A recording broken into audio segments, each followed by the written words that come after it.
ఇలా పంపిస్తాడా? వెంటనే ఏం చేయాలి? వెంటనే మనం కూడా పంపించడానికి ప్రభుత్వం పూర్తిగా మంది కాదు. అప్పుడు వాడు యాక్చువల్గా మిలిటరీ హెడ్ ఎవడైతే ఉన్నాడో వాడు ఒప్పుకోలే. నో మేము ఒప్పుకోం ఇప్పుడు అన్నాడు. ఇవన్నీ ఆన్ రికార్డ్. ఎవడో రాసింది ఎవడో మేనల్ అని చెప్పి పటేల్ గారికి డైరెక్ట్ రైట్ హ్యాండ్. ఎవరికైనా ఇంట్రెస్ట్ ఉంటే రండి, మన దగ్గర ఉందా బుక్ చదువుకుని. మన లైబ్రరీలో ఆ బుక్కులన్నీ ఉన్నాయి, ఇక్కడే కూర్చొని చదువుకోవచ్చు. పట్టుకెళ్ళిపోతా ఉంటే దొరకవు. అలా ఏదో ఒకటి చెప్పడానికి చరిత్ర అనేది రికార్డ్ అవుతూ ఉంటుంది. ఏం చేస్తున్నారు కదా పెద్ద పెద్దవాళ్ళు. చంద్రబాబు నాయుడు ఏం చేశాడు, పవన్ కళ్యాణ్ ఏం చేశాడు, జగన్మోహన్ రెడ్డి ఏం చేశాడు, వీళ్ళంతా ఒక స్టేజ్కి వెళ్ళిపోయారు. స్టేజ్కి వెళ్ళిపోయిన వాళ్ళు ఏం చేస్తున్నా సరే అది రికార్డ్ అవుతుంటుంది చరిత్రలో.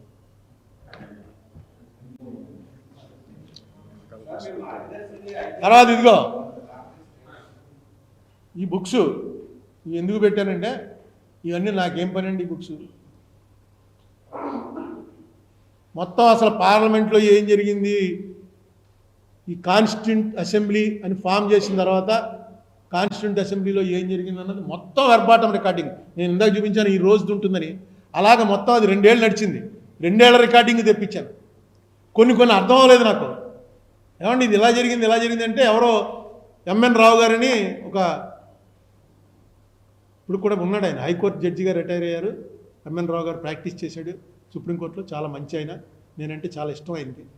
ఆయన సజెస్ట్ చేసింది ఏంటంటే ఈ బుక్ శివరావు అని ఒక ఆయన రాశాడు, కాన్స్టిట్యూంట్ అసెంబ్లీ ప్రొసీడింగ్స్ మీద శివరావు అనేవాడు రాసిన బుక్స్ తెప్పించు, ఆ బుక్స్ చదువు అంటే అవి తెప్పించాను. ఈ శివరావు ఎవరు? యాక్చువల్గా డ్రాఫ్ట్ కాన్స్టిట్యూషన్ రాసిన బిఎన్ రావు గారి తమ్ముడు. డ్రాఫ్ట్ కాన్స్టిట్యూషన్ బిఎన్ రావు, బెనిగళ్ళ నరసింహరావు అని ఐసీఎస్ ఆఫీసర్, ఆయన రాశాడు. దాని మీద మా అంబేద్కర్ వీళ్ళు కూర్చుని ప్రతి ఒక్కొక్క క్లాజు తీసి దాని మీద చర్చ జరిపి ఫైనల్గా ఇది ఉంచాలి, ఇది తీసేయాలని డిసైడ్ చేసింది రాజ్యాంగం కమిటీ. డ్రాఫ్ట్ రాసిన ఆయన బ్రదరే రాసిన బుక్స్ అవి. ఈ పక్కన ఉన్న parliamentary proceedings, Indian parliament start అయినప్పటి నుంచి ఏం జరిగాయన్నది పార్లమెంటరీ ప్రొసీడింగ్స్ బుక్స్. ఇవి ఎవరి దగ్గర ఉండవు, మళ్ళీ ఎప్పటికైనా మన దగ్గరికే రావాలి. ఢిల్లీలో కూడా అప్పుడప్పుడు తగలబెట్టేస్తుంటారు ఇలాంటివి. ఈ పాత అందులో ఇప్పుడు అసలు పాత చరిత్ర అనవసరం, మొత్తం తుడిచేయాలి. ఇది ఒక హిస్టారికల్ కేసు అవుతుంది. పార్లమెంట్ ఇలాంటి ఎర్రర్ చేయటం అనేది ఒక హిస్టారికల్ కేసు. దాని నుంచి మనం రెక్టిఫై చేసుకోవాలి. In the interest of the democracy. మన స్టేట్కి ఏంది జరుగుతుంది అది కాదు, in the interest of the democracy. ప్రతిపక్షం అధికార పక్షం కలిసిపోతే ఇలాంటి పర్యవసానం వచ్చినప్పుడు ఏమిటి దానికి రెమెడీ? మళ్ళీ ఆ పార్లమెంటే చేయాలని కోర్టు చెప్తుంది. దానికోసమే ప్రయత్నం ఇన్నేళ్ళ నుంచి చేస్తున్నాం. మీరు కూడా సార్ రామోజీరావు గారు పోయారు, నేను కూడా పోయేదాకా వదిలే సమస్య లేదు, ఏదో నడుస్తూనే ఉంటుంది.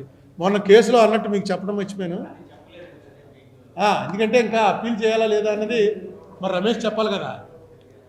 ఒక వెర్షన్ ఏంటంటే క్లియర్గా